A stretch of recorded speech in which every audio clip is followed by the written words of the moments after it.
How's it going? So today we're going to be doing a bit of a book haul of mostly A Song of Ice and Fire related books, and we have a wee bonus one at the end that I got this week that I wanted to include, but mostly these were bought during the airing season of season 2 of House of the Dragon. So let's get into it. First and foremost, I already said this in the Duncan Egg video. I went and got it. It's George R. R. Martin, An Idol of the Seven Kingdoms. Obviously, George R. R. Martin needs no introduction. He is the author. It is illustrated by Gary Gianni. Hopefully, I pronounced that correctly. Did some beautiful illustrations for this piece. Obviously, I'm already starting to bookmark things. I already said to you that I went through the Hedge Knight, I went through the Sworn Sword, and I still have to go through the Mystery Knight. But then I'm going to do a book review of everything for you, don't worry. So, the blurb says, almost a century before A Game of Thrones, two unlikely heroes wandered Westeros. In an age where the Targaryen line still holds the Iron Throne, and recollections of the last dragon have not passed from living memory, a naive but courageous Hedge Knight, Sir Duncan the Tall, towers above his rivals in stature if not experience. Tagging along with him is his diminutive squire, a boy called Egg, whose true identity must be kept hidden, for in reality he is Aegon Targaryen, and one day he will become king. Improbable heroes though they are, great destinies lie ahead for Dunk and Egg, as do powerful foes, royal intrigue, and outrageous exports. So, wonderful story, a favourite of a lot of yours, and very quickly becoming a favourite of mine. It's incredibly endearing, especially compared to a lot of the other Song of Ice and Fire books. Next up. So, these other series of books are going to be essentially fan-written books, academic written books about A Song of Ice and Fire. So this first one, which you can see also, I've already started going through. I have a lot of video ideas coming up, a lot of theories that I am supporting with some of the comments in this book. So this is Winter is Coming, A Medieval World of Game of Thrones, and it's written by Caroline Langdon. Funny enough, I bought this, it's online, it's an ex-library book, and it actually comes from Swords, which is just outside Dublin. Literally would have been handier going out and collecting it myself. The author, bit of a note on her. She was born in 1955 and is a professor of medieval European literature and is an official fellow of St John's College at the University of Oxford. Her research was primarily on Old Norse and medieval Arthurian literature, and her area of focus includes emotion and how women are portrayed in medieval literature. The blurb reads, A Game of Thrones is a phenomenon, as Caroline Langdon reveals in this essential companion to George R. R. Martin's fantasy novels and the HBO mega-hit series based on them. The show is the epitome of watercolour TV. It is the subject of intense debate in national newspapers by PhD students asking why Westeros has yet to see an industrial revolution or whether astronomy explains the continent's climatic problems and unpredictable solaces. Winter is coming. And by bloggers and cultural commentators contested in the series' startling portrayal of power, sex, and gender. Yet no book has divulged how George R. R. Martin constructs his remarkable universe out of the Middle Ages. Discussing novels and TV series alike, Langdon explores how other topics, sigils, regular channel viewers will know that's exactly why I bought this book. So, sigils, giants, dragons, and direwolves in medieval texts, ravens, old gods, and the werewood in Norse myth, and the Gothic, exotic, idiosyncratic orient of the eastern continent, Essos. From the White Walkers to the Red Woman, from Casterly Rock to the Shivering Sea, this is an indispensable guide to the 21st century's most important fantasy creation. And list of contents. So this just goes through 5 chapters, the first being the centre, the next the north, the west, across the narrow sea, and the east. So super interesting read. I'm excited to go through it. I might do some book reviews for all these. We'll see. But a lot of these are going to be referenced in future videos anyway because they cover topics that I'm going to be talking about. Next, Game of Thrones versus History, Written in Blood. This is written by Brian A. Pavlik. And just a note about him. This has various authors, but the editor is Brian A. Pavlik. Pavlik is Professor Emeritus of History. He has served as the chair of the History Department over 10 years and was a Herve a LeBlanc Distinguished Service Professor at King's College, Pennsylvania. His research interests are medieval Germany, prince bishops of the Holy Roman Empire, and the witch hunts. So you can definitely see that in the themes that he decides to cover in this, because he does talk, about role of woman. It's very interesting. Since it aired in 2011, Game of Thrones has flown up in the ratings like a fire-breathing dragon to become the most watched show in HBO's history. It is no secret that the series' creator, George R. R. Martin, was inspired by the late 15th century Europe when writing Song of Ice and Fire, the sprawling saga on which the show is based. Aside from its fantastical elements, Game of Thrones really does mirror historical events and bloody battles of medieval times, but how closely? A Game of Thrones versus History Written in Blood is a collection of thought-provoking essays by medieval historians who explore how the enormously popular HBO series and fantasy literature of George R. R. Martin are both informed by and differ significantly from real medieval historical figures, events, beliefs, and practices of the medieval world. The authors delve into Martin's plots, characterization, and setting from a variety of perspectives, offering insight into whether his creations are historically possible or pure flights of fantasy. Topics include War of the Roses, barbarian colonizers, sieges and the nature of medieval warfare, woman and agency, slavery, celibate societies in Westeros, myth and legends of medieval Europe, and many more. While life was certainly not a game during the medieval ages, Game of Thrones versus History Written in Blood reveals how a surprising number of otherworldly elements of George R. R. Martin's fantasy are rooted deep in the all-too-real world of medieval Europe. So the contents of this book are really interesting. So part 1 looks at kings, queens, knights, and strategy. And so this looks at High and Mighty Queens of Westeros, a Machiavellian discourse on A Game of Thrones, chivalry in Westeros, of kings, their battles and castles. Then part 2 looks at slaves, barbarians, and others. Barbarian colonizers and post-colonialism in Westeros and Britain. The Brits have a lot to answer for. A defense of the other, constructing sites on the edge of civilization and savagery, which I'm very interested in. The Eastern Question. Slaves with swords. So that's about slave soldiers in Essos and the Islamic world. Then part 3 looks at women and children. So rocking cradles and hatching dragons, parenthood in A Game of Thrones. And obviously in the last episode, or in the last video, we were talking about how I want to do a full video on motherhood in Westeros. Oh My Sweet Summer Child, children and childhood in A Game of Thrones. Writing the rules of their own game, medieval female agency in Game of Thrones, which is super interesting to me. The Power of Sansa Stark, a representation of female agency in late medieval England. Obviously, a lot of her story concerns the South, and that is obviously based on Southern England. Part 4 looks at religion. Continuity and transformation of religion in Westeros and the Western world, and religion is also a thing that I want to do a video on about the religion in Westeros, because I think it's super interesting, and I could definitely fall down a rabbit hole in that. Religious violence in A Game of Thrones, historical background from antiquity and European wars of religion. Like I said in previous videos, I have a master's degree in political anthropology essentially and conflict studies, and religious conflict is something that I looked at during that. And so I would love to be able to bring some of my expertise into that. I'll use the word expertise very loosely, but I think that'd be super interesting. Coexistence and conflict in the religions of Game of Thrones. I Shall Take No Wife, celibate societies in Westeros and Western civilization. And then finally, part 5 looks at the background. And that's by Whispers and Ravens, Information and Communication in Game of Thrones. And I also have a video that I'm currently researching in the works about essentially witchy assistants and advisors. And so I think that'll help inform that. What's in a Name? History and Fantasy in Game of Thrones. Setting up Westeros, a medieval-esque world of Game of Thrones. And then there's an appendix with all the books and episodes. So that was this book.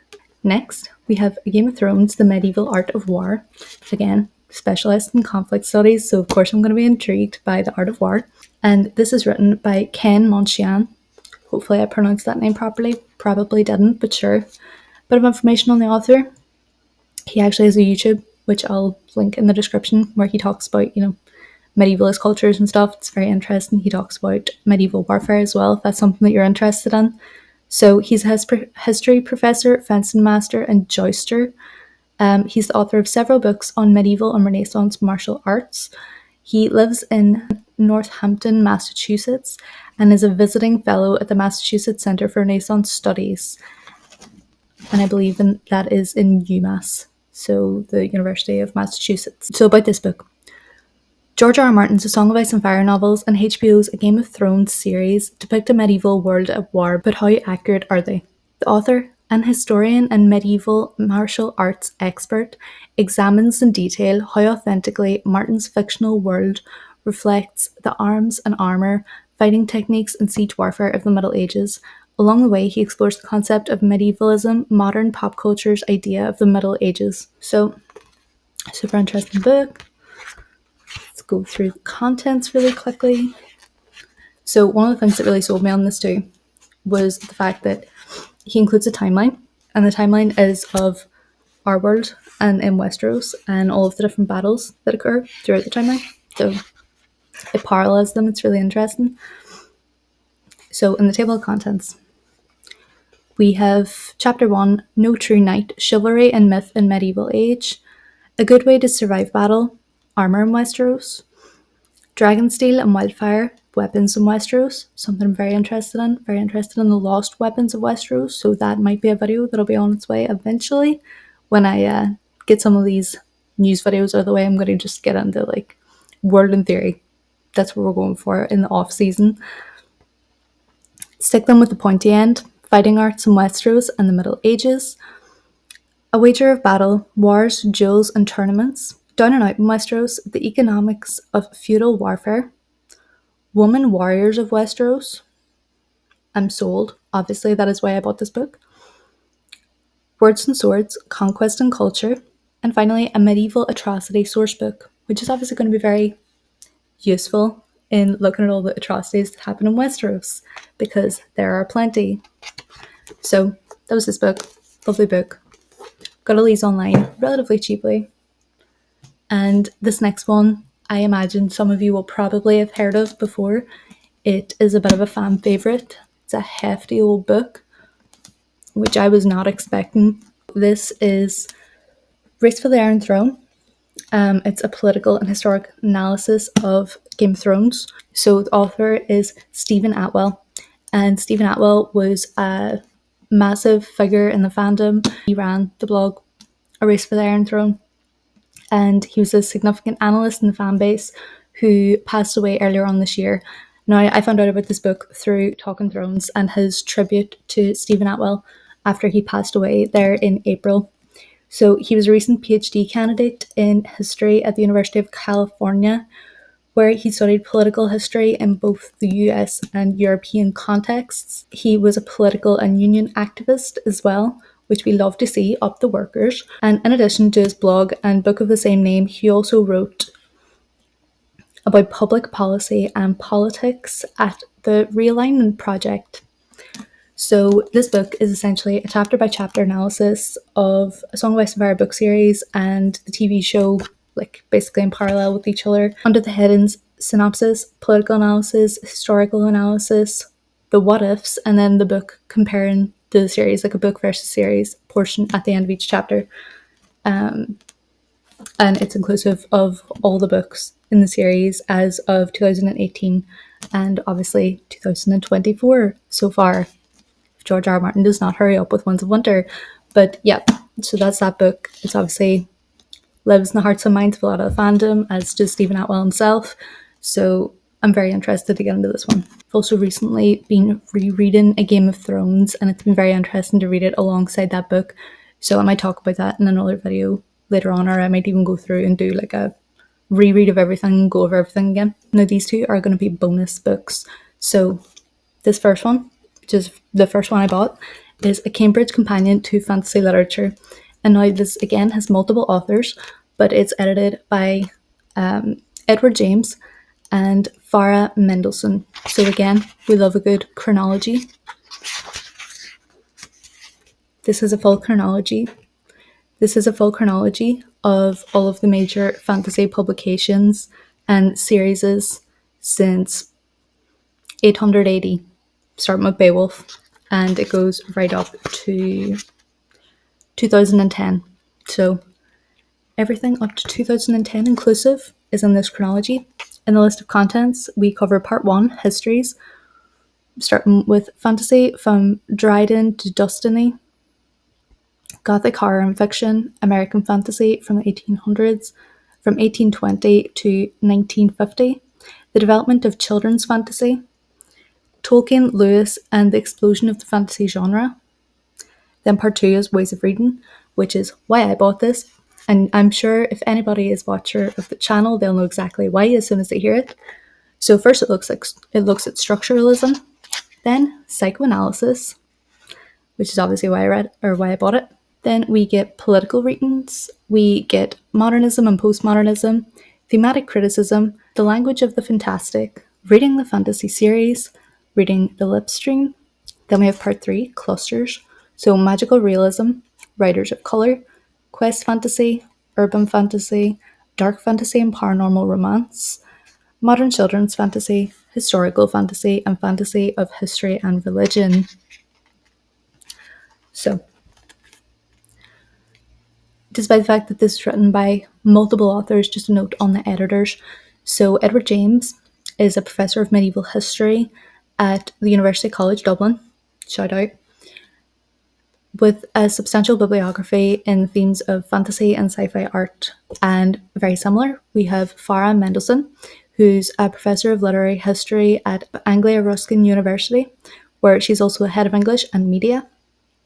She writes in science fiction, fantasy, children's literature, and historical fiction.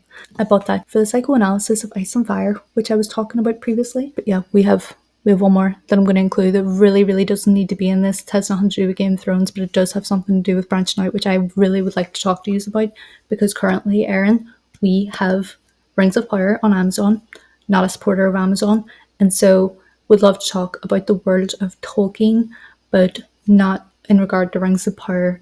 So the other day I went back and rewatched the extended edition of Lord of the Rings, Fellowship of the Ring. Wonderful watch. Really would love to get into things. So on that topic, that day I went out to TK Maxx and found this book, and I was just compelled to buy it. So here we go. We're going to do another wee brief rundown of this book. So this is a book that I bought the other day. There we go. Battles of Tolkien by David Day. Absolutely beautiful book, you know. And David Day obviously has written a lot about the world of Tolkien, about the characters of Tolkien, about the battles, and in this he goes through just about everything.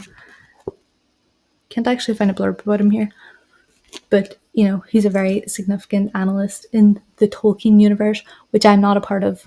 Right, I'm not going to claim to know everything about Tolkien. I've watched plenty of lore videos, but that's about it. I'm not super tuned in. I don't know everything, and I'm not going to claim to, but I would love to get further into that and maybe look at some, like I say, this is about battles, which is kind of my specialty, just in terms of conflict studies, and so I would love to look into this even further in terms of Game of Thrones, in terms of other fantasy universes, and in doing that, I think comparisons could be made between battles of Tolkien and the battles in A Song of Ice and Fire, and so I would love to do something like that if I can find some similarities to talk about. Also, I am going to have another bunch of books coming in the next couple of days because I treated myself to the Skyrim libraries. You know, that like beautiful big hardback box set of the books.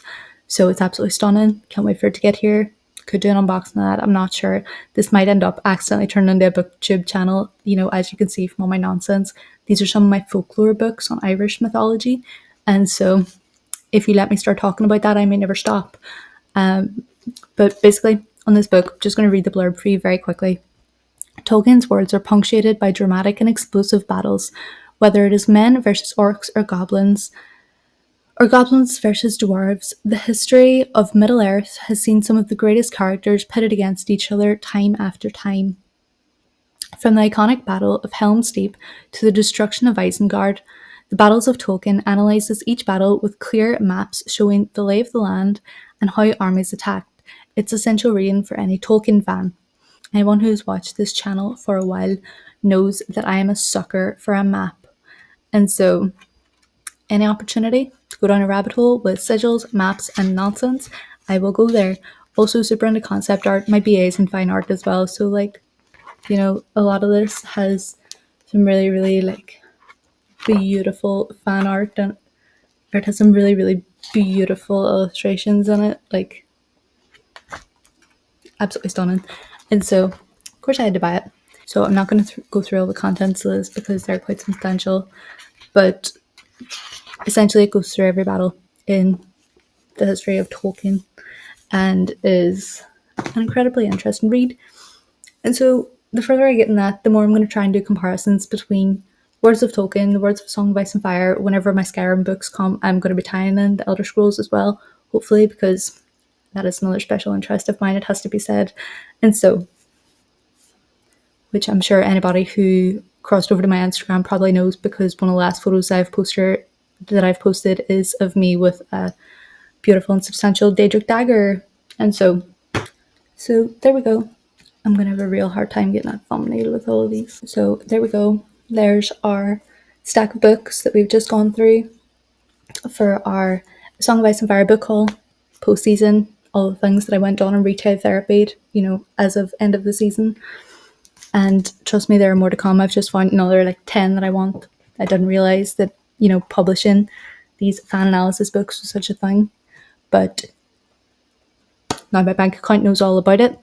And so that's that for this video. Thank you so much for joining me. And if we're not careful, this is going to turn into a booktube channel really quickly. So I'll try and restrain myself.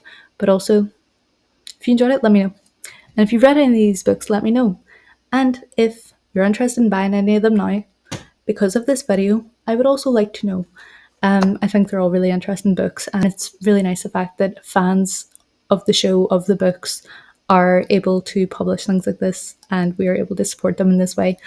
So, again, support the fandom, support everybody else's analyst work. You will see me referencing all these in future videos because a lot of them have topics that I am going to be talking about in my theory videos that are coming up, and so I will be referencing all these appropriately as I speak about them within those videos. But if you want to follow along, by all means, get the books because they're all really, really lovely and they're all fan made, and it's nice to support other fans in any way we can and encourage this type of publication because it's really interesting and it's really nice that we can have these analyst books available to us. And so thank you so much for joining me, and I will see you in the next one.